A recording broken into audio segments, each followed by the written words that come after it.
पुणी आज ह्रास होला सुना दर केते टंका ह्रास होला नुआ दर केते रहिछि जदि आपण माने उभय सुना और रूपा किनिया पय प्लान करूथबे आपणक पय खुशी खबर।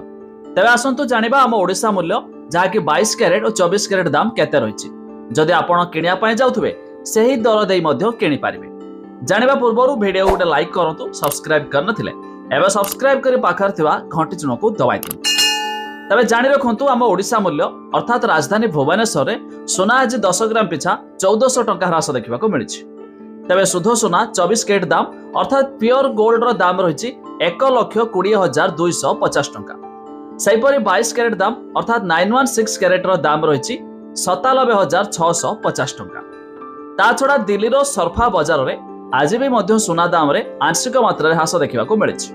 तबे शुद्ध सोना 24 कैरेट दाम रे 10 ग्राम पिछा 1,19,680 टंका रही बेले 22 कैरेट दाम रे 10 ग्राम पिछा 97,580 टंका देखा मिली। आउ सेहीपरि MCX अर्थात मुंबई रो मल्टी कमोडिटी एक्सचेंज रे आज भी मध्य सोना दाम रे 10 ग्राम पिछा 1600 टंका ह्रास देखा मिली। तबे शुद्ध सोना 24 कैरेट दाम रे 10 ग्राम पिछा 1,18,950 टंका रही बेले 22 कैरेट दाम रे 10 ग्राम पिछा 96,760 टंका रही आज दर में। सेहीपरि रूपा 1 किलोग्राम पिछा 1,27,000 टंका पहुंची जाइछि। तबे जदि आपण माने उभय सोना और रूपा किनिया पाई प्लान करूथबे एही दर देई मध्य किनि पारिबे। ता छडा केउ जिल्लारू वीडियो देखुचंती आपण माने निहाती कमेंट करी जणाइबे।